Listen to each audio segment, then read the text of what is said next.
Fokus. Ulidullah. Jika Anda punya persoalan dalam kehidupan, jangan mengeluh. Ingat rumus ini. Karena mengeluh tidak akan menuntaskan persoalan Anda. Langsunglah Anda terima dengan sabar dulu. Setelah itu mohon kepada Allah. Tafsirnya banyak ini, tafsirnya. Ya. Tafsirnya nanti Al-Baqarah ayat 286. La yukallifullahu nafsan illa wus'aha. Terima dulu, jangan mengeluh. Karena Allah tidak mungkin menitipkan ujian kecuali pada yang mampu. Jadi kalau Anda sekarang sedang punya masalah, Bu, sedang punya masalah, ikhwan, antum, sedang punya masalah itu nggak akan dititipkan oleh Allah pada Anda kecuali Anda mampu. Kalau nggak mampu nggak akan diuji. Itu sifat Allah tuh. Makanya ketika Anda mendapat ujian, berbahagialah karena Anda dianggap mampu. Saya sering katakan Allah aja percaya dengan Anda, masa Anda nggak percaya dengan diri sendiri? Nggak ada yang nggak diuji. Nabi diuji, penyakit Nabi Ayub sakit, lempar Nabi dilempar. Nabi Ibrahim dibakar, semua Nabi dicela. Allah dicela oleh orang kafir, malaikat dicela, Nabi dicela, Rasul dicela, sahabat dicela, tabi'in dicela, ulama dicela. Anda Tuhan bukan, malaikat bukan, Rasul bukan, Nabi bukan, sahabat bukan, tabi'in bukan, imam bukan, jadi makmum kadang-kadang. Terus Anda nggak pengen dicela, Anda siapa? Anda siapa? Dan semuanya diuji kecuali Tuhan. Malaikat diuji dengan tugasnya, ada yang berzikir, ada yang macam-macam dan sebagainya. Ya kita diuji dengan amal saleh, semua diuji. Hanya Allah yang memberikan ujian yang tidak pernah diuji. Kita diuji. Maka ketika Anda diuji, Allah percaya dengan Anda, kenapa Anda tidak yakin? Yang kedua, ingat betul ini, ingat betul. Ada kaidah mengatakan sifat Allah itu gemar memberikan kemudahan bukan kesulitan. Al-Baqarah 185, yuridullahu bikumul yusra, wala yuridu bikumul usra. Allah menginginkan kemudahan bagi hidup Anda, bukan kesulitan. Jadi kalau Anda sulit hidupnya, bukan Allah yang salah, Anda sendiri yang memilih susah. Dan kaidah mengatakan inna ma'al usri yusra. Kalau Anda sedang punya kesulitan, kata Allah, langsung yakinkan pada jiwa Anda, ini pasti selesai, ada solusinya, ada solusinya. Nah, ketika Anda sudah punya keyakinan itu, Anda bertanya, ya Allah solusinya apa? Yang pertama kata Allah, adab yang pertama kalau sedang punya persoalan, langsung mohon kepada Allah solusinya. Sabar, terima, minta kepada Allah. Wasta'inu bis sabri wasta'inu, kalau punya masalah minta kepada Allah, terima dulu dengan sabar. Lalu minta lewat sholat, minta. Ada lagi cara yang lain ya Allah selain sholat? Ada.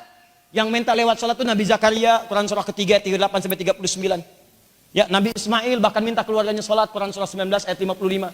Nabi Isa, Quran surah 19 ayat 31 sampai 33. Nabi Musa diminta sholat, Quran surah ke-20 ayat ke-14. Semua Nabi Rasul sholat, masa Anda bukan Nabi bukan Rasul nggak sholat? Nah di luar itu berdoa, kata Allah minimal kalau belum tiba waktunya sebut namaku, kulin Allah, minta ya Allah. Awidur Rahman, ya Rahman. Atau yang paling menarik, ini yang luar biasa. Ayyamma tad'u falahul asma'ul husna. Alhamdulillah. Ayyamma tad'u, setiap Anda punya persoalan, minta kepada Allah, falahul asma'ul husna. Dia punya nama-nama terindah yang terbaik. Husna itu bukan sekedar bagus, tapi nama yang sesuai dengan kebutuhan Anda. Silahkan. Anda punya masalah dalam rezeki, kesulitan, minta ya Allah ya Razzaq. Anda punya masalah yang belum tuntas, ya Allah ya Al-Fattah. Anda diganggu orang di pekerjaan, Allahumma ya Allah ya Al-Jabbar, ya Al-Malik. Anda ingin dikuatkan kesabaran, Allahumma ya Sabr.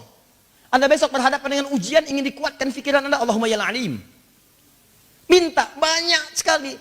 Dan hebatnya, tidak ada kebutuhan Anda, kecuali Allah memiliki nama terbaik untuk Anda memanggilnya. Sesuai dengan apa yang Anda butuhkan. Makanya kalau baca Al-Asmaul Husna, saran saya, kalau berhafal silahkan. Tapi kalau memohon doa, jangan disebutkan semuanya, repot Anda nanti. Ya Allah, ya Rahman, ya Rahim, ya Malik, ya Al-Qudus, terus. Nggak punya masalah, ya sabar. Minta sabar itu artinya minta masalah. Sabar itu, sabar, temannya itu masalah. Buka Quran surah kedua ayat 155, paling kiri sebelah atas.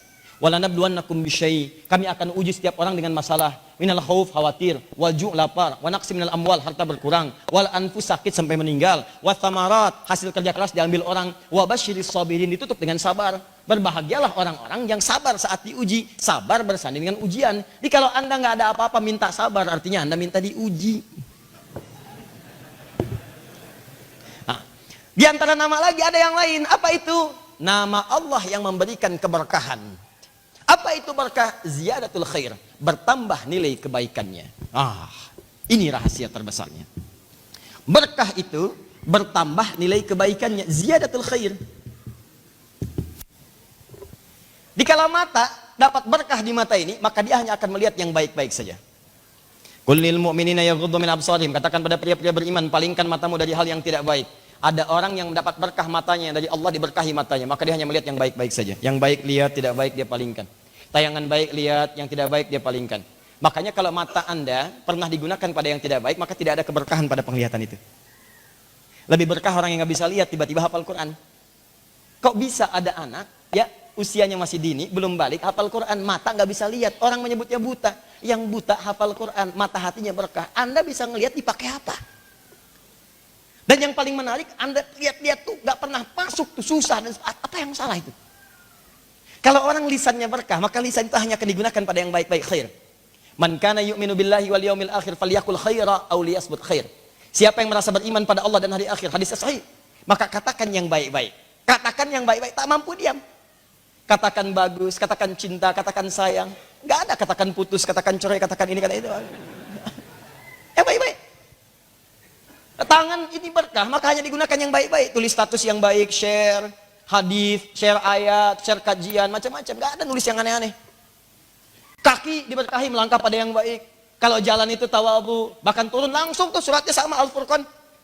Buka Quran surah ke-25 ya, ayat 63 itu. Wa ibadur rahmanil ladzina yamshuna 'alal ardi hauna wa idza khatabahumul jahiluna qalu salama. Hamba Allah yang penyayang itu kalau jalan tawadhu, melangkah ke tempat yang baik, caranya baik. Kalau diprovokasi oleh orang, khatabahumul jahilun.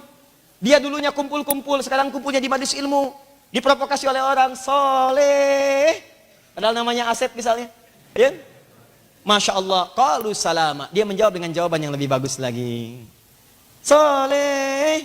Masya Allah, nama saya Asep, masih seperti dulu. Dan semoga Allah mengumpulkan kita menjadi soleh insya Allah. Amin. Orang-orang begitu. Dia biasa aja, alhamdulillah. Pamit dulu ya. Kemana kamu? Saya sudah dulu sama-sama kan kita ngejar dunia. Saatnya sekarang saya mau ngejar akhirat. Pim. Assalamualaikum. Dan Anda doakan dia. Itu yang paling indah.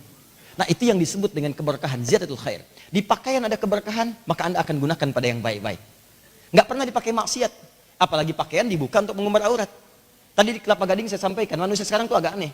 Fungsi pakaian itu menutup aurat. Sekarang orang aneh, pakai pakaian kok dibuka auratnya. Paham nggak maksudnya? Ini kan pakaian ini dipakai untuk menutup aurat. Ini aneh, orang dipakai lalu dibuka auratnya. Kalau mau dibuka aurat ngapain pakai baju? Di baju itu dipakai buat tutupin aurat. Setelah Anda pakai malah dibuka lagi. Ada yang disobek lagi. Aneh, saya nggak habis pikir tuh. Susah saya memahaminya. Tuh, konstruksi cara berpikirnya gimana tuh? Ya kalau mau berlomba buka pakaian, ya Anda nggak akan menang. Binatang lebih jagoan. Silahkan cek. Silahkan. Main-main keragunan deh. Silahkan cek. Absen satu-satu. Monyet keluar. Pakai pakaian? Enggak. Sapi keluar, dari sapi yang begini, begitu, keluar, nggak pakai pakaian. Gajah tampil biasa tanpa busana. Dan hebatnya ketika Anda pakaikan pakaian pada mereka, mereka risih. Risih. Ih gajah malu kelihatan aurat, saya pakein ya. Wah. Masuk kandang singa, pakein tuh singa sarung. Itu bedanya dengan manusia. Manusia itu kebalik, kalau nggak berpakaian risih. Itu poinnya. Jadi pertanyaan saya, Anda itu manusia apa binatang? Coba pikirkan lagi. Jelas ya? Nah, itu sederhana saja. Itu begitulah. Nah ini baru tubuh kita, belum nanti rumahnya berkah enggak, kendaraannya berkah enggak, ayo sendalnya berkah enggak, handphonenya berkah enggak tuh. Berapa kali dan berapa banyak benda yang melekat pada kehidupan kita mengandung keberkahan. Nah kalau Anda ingin mendapatkan keberkahan itu, maka Anda dekati pemilik keberkahan. Pemilik keberkahan punya sifat memberikan berkah. Berkah yang kuat yang diberikan, saya yang punya, saya pegang kuat. Dan saya berikan pada yang saya kehendaki. Maka bahasa Arabnya tabarak. Allah menyebut dirinya tabarak. Tabarakalladzi biyadihil mulk di surat Al-Mulk. Wa huwa ala kulli syai'in qadir. Ya lihat. Saya yang punya kekuasaan. Kekuasaan disebut oleh Allah. Kalau kekuasaan itu saya berkahi, maka dengan itu akan memberikan manfaat dalam kehidupan. Dia yang punya. Makanya kalau Anda menginginkan kekuasaan, kepemimpinan yang baik, yang dekat dengan keberkahan, banyak manfaatnya, bicaranya manfaat, kebijakannya manfaat, hal-hal lainnya manfaat, keputusannya manfaat, maka sebelum Anda kemudian beranjak bercita-cita mendapatkannya, dekati Allah sang pemberi manfaat. Maka semua, baik hidup atau wafat, Allah akan berikan manfaat di dalamnya.